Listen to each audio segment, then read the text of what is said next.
Exploradores del átomo al cosmos.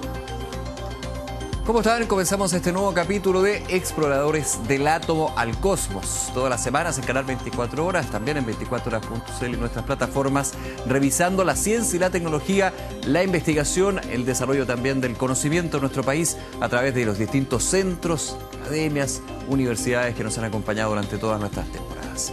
Hoy en el programa nos acompaña Tomás Pérez Acle, director del Centro PASAL, Fundación Ciencia y Vida de la Universidad San Sebastián, con el cual estaremos conversando distintas investigaciones y conocimientos del átomo al cosmos, aquí en Exploradores. Aportar con conocimiento científico a resolver problemáticas de la sociedad es uno de los objetivos que desde sus inicios se propuso la Fundación Ciencia y Vida de la Universidad San Sebastián. Es así como durante la pandemia desarrollaron una plataforma que permitió entregar información de valor para las autoridades y la comunidad en general. Hoy que la crisis sanitaria, de hecho, superada, esta tecnología se convirtió en una herramienta de gran valor y estaremos conversando sobre sus posibles alcances. La ciencia fundamental también es uno de los focos de la Fundación. Es por ello que un grupo ha puesto especial atención en los mecanismos de infección que tienen los virus. Este conocimiento fue de gran valor también durante la pandemia. Ahora, ¿cómo? Se lo estaremos contando. También hablaremos de la memoria y los factores celulares y moleculares que se están investigando en la Fundación Ciencia y Vida y que serían determinantes en la pérdida de esta capacidad que suele darse con el paso de los años. Esto y más en este nuevo capítulo de Exploradores del átomo al cosmos. Antes de comenzar la conversación de hoy, los invito a ver el primer reportaje que nos habla sobre una interesante herramienta tecnológica que desarrollaron en la Fundación Ciencia y Vida, la plataforma Epic Suite. Desde los inicios de la pandemia, investigadores de la Fundación Ciencia y Vida de la Universidad San Sebastián comenzaron a estudiar la dinámica de propagación del COVID-19, lo que dio como resultado la creación de la plataforma Epic Suite. A través de la plataforma Epic Suite se daban a conocer los resultados del estado de la pandemia debido a la utilización de una herramienta que se generó en el laboratorio que se llama COVID-19 GeoModeler, que es una herramienta informática que permitía generar simulaciones de estas características. Entonces, los resultados de la utilización de esta herramienta permitían nutrir los reportes epidemiológicos que se compartían a todo público. De esta manera, durante la crisis sanitaria, la Fundación Ciencia y Vida de la Universidad San Sebastián pudo contribuir con información científica de gran valor, tanto para la población común como también para los tomadores de decisiones. Fueron varios los hitos que conseguimos con esta plataforma. En particular, lo primero fue que logramos predecir el primer pic de la pandemia cuando emergió a principios de 2020, con solo algunos días de diferencia respecto a cuando ocurrió realmente. Luego también, gracias a las herramientas que tiene esta plataforma, pudimos colaborar con distintas instituciones tales como Sochimi y les predimos de proyecciones del uso de camas UCI para que ellos pudiesen mover las camas de un lugar a otro y así evitar el colapso hospitalario de manera local. Y por último también nos dimos cuenta de que luego de la primera campaña de vacunación la inmunidad de las personas que estaban vacunadas en un principio empezó a disminuir y gracias a esto nosotros pudimos sugerir al gobierno que iniciara la campaña de la tercera dosis, incluso antes de que las mismas farmacéuticas dieran noticia de la necesidad de esto. Desarrollar la plataforma, que fue financiada por la Oficina de Investigación Científica de la Fuerza Aérea de Estados Unidos, no fue sencillo, y el trabajo multidisciplinario fue fundamental para lograr el resultado. La importancia de tener expertos en distintas áreas para poder desarrollar este proyecto se basa en la complejidad que ha generado el COVID-19 en nuestra sociedad, dado que hay bastantes problemáticas que se deben utilizar un criterio científico elaborado para poder hacer las simulaciones y las proyecciones que se necesitan para entender esta enfermedad y cómo se propaga. Por eso en nuestro equipo trabajamos con astrónomos, gente ligada a la física, ingenieros, para poder hacer un tratamiento efectivo de los datos, construir herramientas de simulación epidemiológicas y también contamos con expertos en geografía para poder comunicar de mejor forma la expresión de la enfermedad a través del espacio y también diseñadores gráficos para que un usuario pueda interactuar con esta herramienta de la manera más amigable posible. El conocimiento adquirido durante la elaboración de la plataforma está permitiendo que hoy parte del equipo trabaje en un nuevo proyecto que busca entender otros procesos de propagación, ya no solo de enfermedades, sino también de las propias ideas. Y no es el único valor que tiene en la actualidad esta tecnología, tras el fin de la pandemia. Pese a que la OMS declaró el fin de la pandemia, esta plataforma aún tiene un valor para la comunidad, debido a que al estilo de vida que tenemos actualmente, al calentamiento global y a la gran conectividad que tiene la Tierra, es cada vez más probable que emerjan nuevas pandemias, y esta plataforma tiene las herramientas para poder hacer frente y mitigar la expansión de un nuevo virus.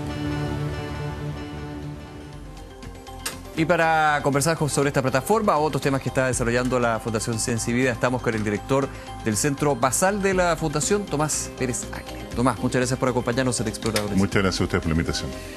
A ver, lo estábamos revisando en la nota, muy importante, una innovación, una investigación que se desarrolla durante la pandemia del SARS-CoV-2, COVID-19, pero que sigue, porque obviamente para las futuras pandemias, para otro tipo de aplicaciones. Expliquemos primero, retomando un poquito lo que es la nota, de qué se trata EpicSuite.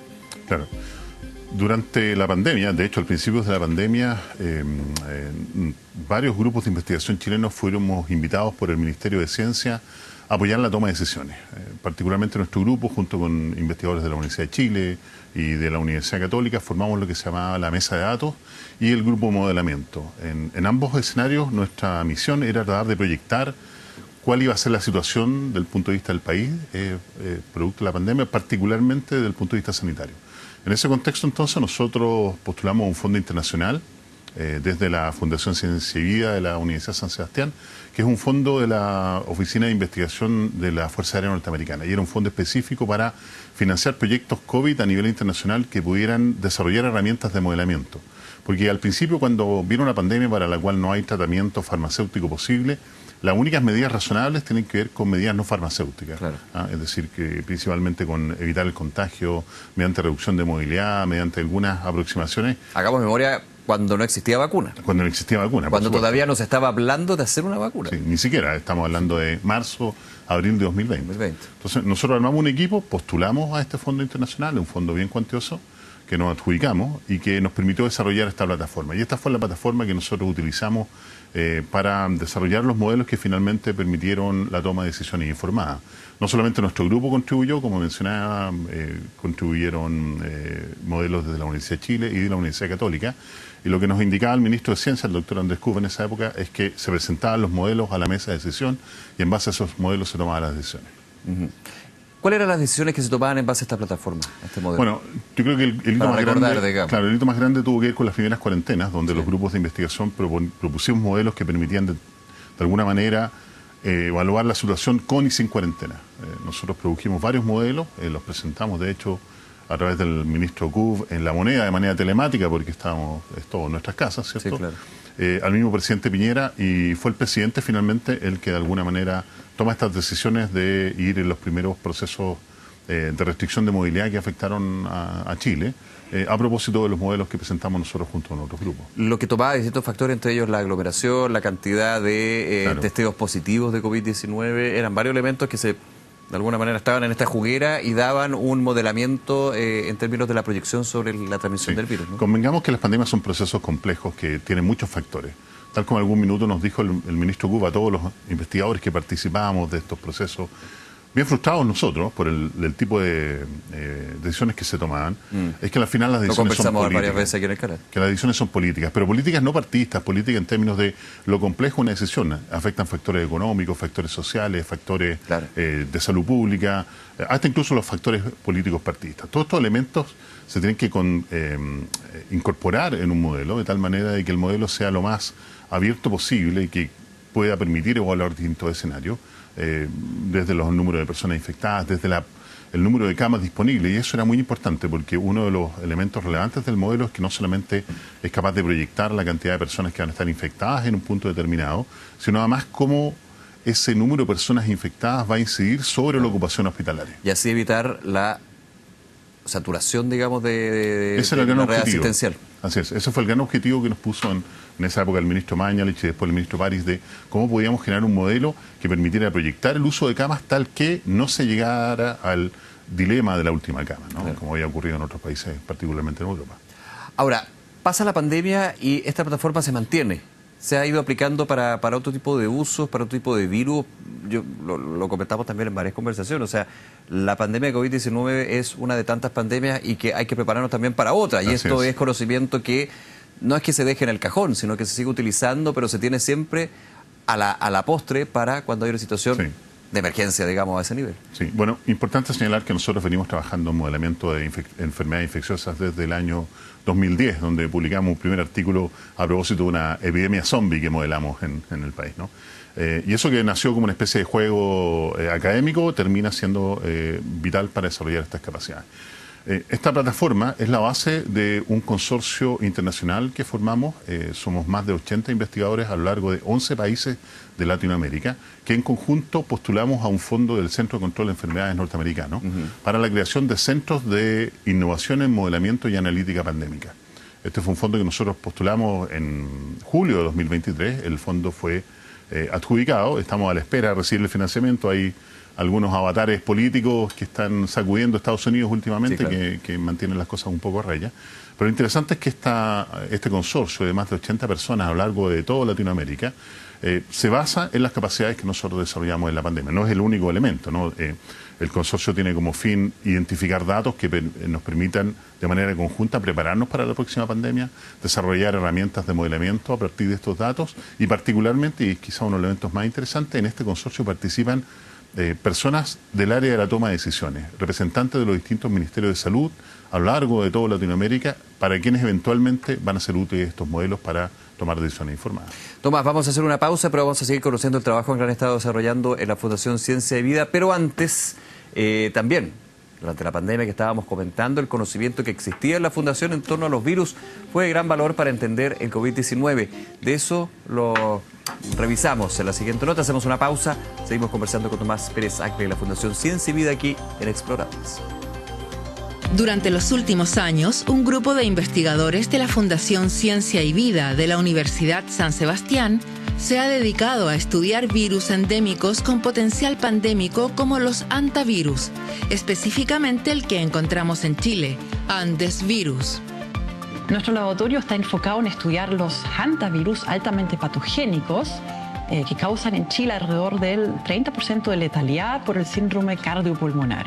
Nos interesa particularmente cómo estos virus infectan al cuerpo humano, en particular las células de nuestro cuerpo, y para eso usan una especie de espigas que tienen en la superficie, que producen del virión y que enganchan, se unen a la célula, a receptores celulares, y a través de distintos pasos ocurre un mecanismo de fusión de membranas entre el virus y la célula, y con este mecanismo culmina la infección y se inicia el ciclo replicativo del virus y estamos infectados. Sin embargo, no todos los infectados reaccionan de la misma forma. Al día de hoy todavía no se sabe bien por qué hay personas que se enferman más graves que otras. Hay distintos factores y los más estudiados son una respuesta inmune exacerbada y otra sería el efecto directo de la infección viral en las células. Esto puede ocasionar que las células tengan un mal funcionamiento y puede llevar a la enfermedad. En nuestro laboratorio estamos más enfocados en estudiar qué factores virales pueden estar induciendo este mal funcionamiento celular y además los procesos celulares que en respuesta también pueden estar alterados durante la infección. El estudio de estos factores nos puede llevar a desarrollar estrategias antivirales para prevenir la enfermedad. El grupo también ha observado que la espiga del virus está en constante movimiento y deja expuestas partes que se creían ocultas, por lo que hoy buscan comprender si esta exposición impacta en el proceso de infección o si podría ser de interés para crear o mejorar anticuerpos y vacunas. El conocimiento que este equipo tiene en torno a Andes virus les permitió trabajar activamente con el SARS-CoV-2 durante la pandemia. para estudiar la respuesta inmune frente a los antivirus, tuvimos que desarrollar una serie de métodos, una serie de herramientas moleculares para poder estudiar estos anticuerpos neutralizantes, que son estos anticuerpos que neutralizan la infección del virus. Y todo este conocimiento pudimos trasladarlo al virus SARS-CoV-2 y principalmente para estudiar una pregunta muy importante: ¿por cuánto tiempo duraba la inmunidad en aquellos pacientes que se infectaban con el virus? ¿Por cuánto tiempo estaban protegidos frente a una segunda infección?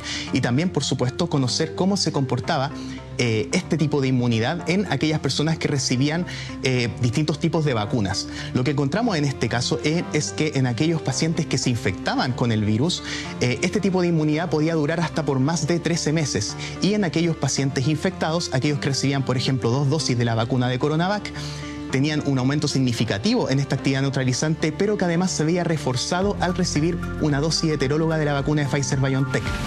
Este grupo también está estudiando los virus de las arqueas. Las arqueas son organismos monocelulares como las bacterias, que a la vez tienen características similares a los animales. Su objetivo es entender los mecanismos que tienen los virus de las arqueas para infectar, y sus primeros estudios han identificado algunas semejanzas con las formas de infección que tienen los virus que atacan animales. Exploradores del átomo al cosmos. Exploradores del átomo al cosmos. Con el programa estamos conversando con el director del Centro Basal de la Fundación Ciencia y Vida, Tomás Pérez Acle. Antes de la pausa, Tomás, seguíamos con el tema de los virus y el trabajo que ha desarrollado la Fundación Ciencia y Vida. Y te hago la pregunta: ¿por qué es importante conocer los virus endémicos? Claro. Bueno, particularmente en el caso de Hanta, que es principal foco de la doctora Tischler, tiene que ver con entender un virus que es muy común en algunas partes del sur de Chile, pero que en realidad se puede encontrar a lo largo de toda América. En particular, este virus tiene la característica de que, si bien es cierto, una vez que contagia a una persona, todavía no conocemos que las personas puedan contagiarse entre sí, tiene una altísima mortalidad. Por lo tanto, el desafío está en entender cuál es la biología del virus, porque una vez que la entendemos, eventualmente podríamos desarrollar un tratamiento para este virus que tiene letalidades que son muy superiores a las que podríamos hablar en COVID-19, mientras que en COVID-19 era del 2.5%, hoy día es menor del 1%. Estamos hablando de un virus que puede ser entre el 40 y el 60% de letalidad. De ese rango estamos hablando. Por lo tanto, una potencial futura pandemia podría emerger a propósito del virus Hanta y otros virus que existen en los países y que son virus endémicos, y por eso es tan relevante estudiarlo. Porque en el momento en que se declara la pandemia, imagínate, es poco probable que esto ocurra, pero imagínate una pandemia de virus Hanta. Para eso no solamente las personas tienen que contagiarse del virus, que se contagia habitualmente por heces de estos roedores, sino a su vez ser capaces de contagiar a otras personas. Eso pasa habitualmente porque los virus mutan. Sí, porque recordemos, si hacemos el paralelo con lo que fue COVID-19, nace de un virus que ya existía. Por supuesto, sí. Va mutando, con distintas variantes, pero finalmente llega a un punto donde la propagación es muchísimo más intensa. Pero claro, era algo que existía. Existía. Los coronavirus... Por eso es bueno conocer los virus en toda su totalidad, digamos. Sí. Los coronavirus son muy abundantes en murciélagos, sí, y en otro tipo de animales parecidos a esto, ¿no? Entonces... cuando se van a hacer estudios de campo, particularmente como los que se hacen en China, donde se van a muestrear las heces de los murciélagos que vienen en caverna, se encuentran decenas, cientos de virus distintos que eventualmente algunos de ellos podrían saltar al humano. Eso es lo que busca la doctora Tischler, ser capaz de entender este virus de tal manera que si eventualmente pudiese saltar a los humanos, estar preparado. Ahora, la importancia también de este estudio, Tomás, en términos y te quiero hacer la pregunta de acercarlo a la ciudadanía, porque aquí, en términos también de quienes ven las políticas públicas, de lo que tiene que ver con lo sanitario, lo estábamos comentando, claro, en este tema adelante, también con lo que fue el SARS-CoV-2, pero de la ciudadanía, y un trabajo también que ustedes desarrollaron bastante, recuerdo yo, en la pandemia, lo conversamos tantas veces, tantas entrevistas, sí, telemáticas en su minuto en Zoom, qué bueno tenerte acá, de hecho, de poder acercar y que nosotros entendamos, porque las políticas públicas también, las políticas sanitarias en este caso, tienen que ser... sí, transmitirle a las personas. ¿Cómo lo ven ese punto? Si nosotros no somos capaces como científicos de explicar la relevancia de lo que hacemos a la ciudadanía, malamente la ciudadanía va a estar de acuerdo en que se siga invirtiendo en ciencia y tecnología. Claro. Venimos reclamando por un aumento de la inversión en ciencia y tecnología para llegar al 1% desde hace 3, 4 gobiernos, ¿no? Incluso algunos gobiernos en algún minuto lo llegaron a prometer. Pero esa decisión significa que si vamos a aumentar la inversión en ciencia y tecnología, vamos a dejar de invertir en otros aspectos. Para que eso ocurra, lo primero es ser capaces de dar a conocer la relevancia de lo que estamos haciendo. Programas como este, el trabajo de nuestros investigadores, tiene que ver con eso, pues ser capaces de entregar información de tal manera que la ciudadanía entienda la relevancia de la ciencia y de la tecnología para que eventualmente las autoridades políticas tomen la decisión de invertir en este aspecto. Tomás, vamos a revisar la última nota de este programa, de este capítulo, y vamos a cambiar de tema con respecto a lo que es la memoria y los estudios que realizan en la Fundación Ciencia y Vida para entender qué ocurre en nuestras células y moléculas que dan origen a la pérdida de esta capacidad que muchas personas sufren con los años. Entender de qué manera el envejecimiento se vincula con la pérdida de memoria es el desafío que se propuso un equipo de investigadores de la Fundación Ciencia y Vida de la Universidad San Sebastián y han puesto especial atención en factores moleculares y celulares que intervienen en este proceso, como la mitocondria. La mitocondria es una estructura ubicada al interior de la célula que cumple diversas funciones. La más conocida de ellas es la producción de energía, abastece de energía a toda la célula, pero además tiene otras funciones importantes. Regula las concentraciones de calcio, es la estructura que media la muerte celular programada cuando la célula no está en condiciones de continuar con sus funciones y además se comunica con otros organelos o estructuras de la célula para mantener la integridad y el propio funcionamiento de la célula. Para mantener estas funciones, la mitocondria cuenta con diferentes herramientas. Una de ellas es la proteasa LONP1. Es una proteína que se encarga de degradar proteínas dañadas, principalmente oxidadas al interior de la mitocondria. De esta manera evita que material de desecho o que no está funcional se acumule en la mitocondria y pueda dañar también su función. Los estudios realizados por este equipo de la Fundación Ciencia y Vida de la Universidad San Sebastián han permitido entender el rol que juega esta proteasa en la pérdida de la memoria. Tanto la expresión de la proteína como su actividad degradativa están disminuidas en el hipocampo, que es la región del cerebro encargada de los procesos de aprendizaje y memoria en animales envejecidos. Nosotros además hemos probado que la inhibición, la pérdida de función de esta proteasa se asocia directamente con pérdida de función de la mitocondria en el hipocampo y en una menor capacidad de aprendizaje y memoria de roedores. En el laboratorio han realizado estudios diferenciados entre machos y hembras, constatando con sorpresa diferencias en los resultados. Nuestros resultados muestran que los machos presentan mayor deterioro cognitivo en el envejecimiento con respecto a las hembras. Y un resultado similar se observa cuando vemos la disfunción de las mitocondrias en el hipocampo. Por lo tanto, tratando de explicar estas diferencias, nosotros nos hemos encontrado con que la proteasa mitocondrial LONP1 presenta menor niveles de expresión proteica y también de actividad proteolítica en el hipocampo de machos envejecidos, lo que podría explicar al menos en parte las disfunciones que hemos descrito. En la actualidad, los investigadores están interesados en verificar si al restaurar la función del LONP1 se pueden atenuar los deterioros observados en el envejecimiento. Todo ello con el objetivo final de pensar en el futuro en el desarrollo de posibles tratamientos para la pérdida de la memoria. Bien, tema bien interesante, Tomás, que tiene que ver con el estudio que han hecho ustedes con respecto a la pérdida de memoria. Clave, estamos hablando solamente del Alzheimer, sino el desarrollo, digamos, cognitivo y por sobre todo desde lo molecular y celular. Desde lo que es la ciencia aplicada también. ¿Qué buscan ustedes con esta investigación que han desarrollado en ese sentido? Mira, lo primero es entender cuáles son los procesos que permiten la formación de la memoria. La formación de la memoria... Tú no puedes no entender la pérdida de memoria sin entender cómo se genera la memoria. Forma la memoria, claro. Porque si no entiendo cómo se forma, malamente voy a entender cómo se pierde. Claramente. La memoria hoy día sabemos que tiene que ver con estas conexiones entre las neuronas que llamamos sinapsis y que a propósito que son plásticas a medida que vamos aprendiendo cosas, que vamos experimentando el mundo, nuevas conexiones se van formando y algunas otras se van perdiendo. Esta capacidad plástica del cerebro depende mucho de la capacidad que tienen las neuronas de generar energía suficiente para mantener lo que llamamos la homeostasis, es decir, su funcionamiento en condiciones normales. La máquina que genera la energía a nivel de las neuronas y del resto de las células se llama mitocondria, que es esta máquina que nos comentaba la doctora Tapia.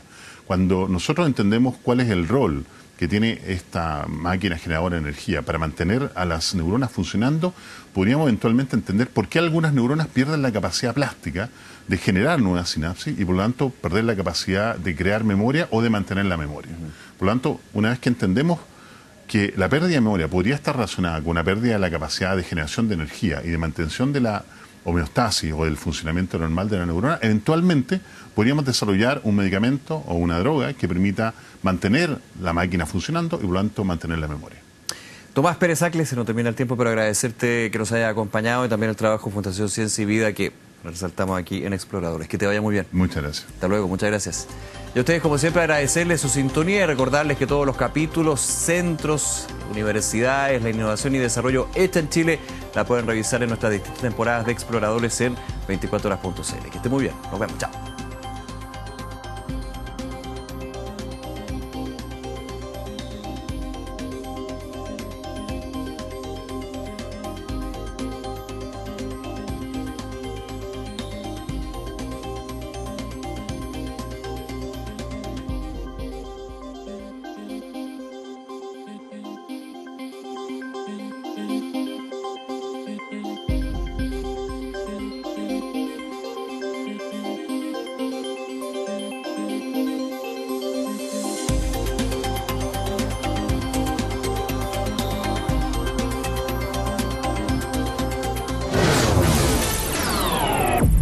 Exploradores, del átomo al cosmos.